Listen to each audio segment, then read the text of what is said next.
নমস্কার। ঠাকুরমা স্বামীজি গুরুদেবের শ্রীচরণে প্রণাম জানাই। পূজ্যপাত নিমাই মহারাজজির নিকট হইতে সংগৃহীত তথ্য। শ্রীরামকৃষ্ণদেব ভরসা দিচ্ছেন, ঈশ্বরকে ডাকতে ডাকতে যদি দেহত্যাগ হয় তাহলে পাপ আর স্পর্শ করবে না। সাধকেরাও বলে গেছেন, অন্তিমে তার চিন্তা করলে আর কোনো ভয় থাকবে না।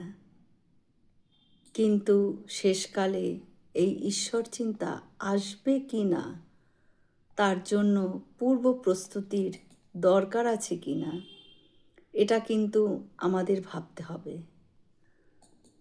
যদি তা থাকে তাহলে আগে যত কিছু অনিষ্ট অন্যায় এই সব চিন্তা হয়ে থাকুক না কেন, ভগবানের নামে সে সব নিঃশেষে ধুয়ে মুছে সাফ হয়ে যাবে। পুরাণে নাম মহাত্মের এইরকম কাহিনী আছে যা বহুশ্রুত। এক রাজা ব্রহ্মহত্যা করে সে ঋষির কাছে গিয়েছেন পাপ থেকে মুক্তি কিসে হয় তা জানতে। ঋষি তখন বাড়িতে নেই, তার পুত্র আছে।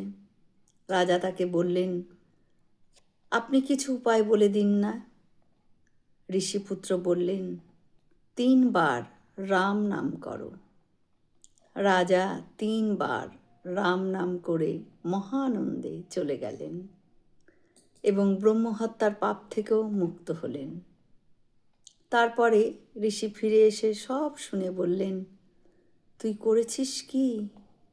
1 রাম নামে কোটি ব্রহ্মহত্যা হবে, আর তুই তাকে 3 বার রাম নাম করিয়েছিস। অর্থাৎ নামে তোর বিশ্বাস নেই। নামে রুচি আনবার জন্য এ উপদেশ, নতুবা যেমন তেমন করে জীবন কাটালাম আর শেষকালে রাম বলে নিষ্কৃতি পেলাম, এটা কিন্তু এর মানে নয়। এ তো স্বাভাবিক ব্যাপার। সর্বদা আমরা যেভাবে চিন্তা করি আমাদের মন ঠিক সেইভাবেই চিন্তা করতে অভ্যস্ত হয়ে যায়। মৃত্যুকালে কি আর সেই অভ্যাস বদলাতে পারে? অতএব মনকে তৈরি করার জন্য সারা জীবন চেষ্টা করে যেতে হবে, যাতে ভগবত চিন্তা করতে করতেই এভাবেই জীবন শেষ হয়। জয় শ্রী রামকৃষ্ণ। আমরা সকলে মিলে একসাথে বলি, জয় মহামায় কি জয়, জয় ভগবান শ্রী শ্রী রামকৃষ্ণদেব কি জয়, জয় স্বামীজি মহারাজজি কি জয়। হয়তো অনেক ভুল ত্রুটি করলাম, ঠাকুর যেন আমায় ক্ষমা করে দেন। সকলে সুস্থ থাকবেন, আনন্দে থাকবেন।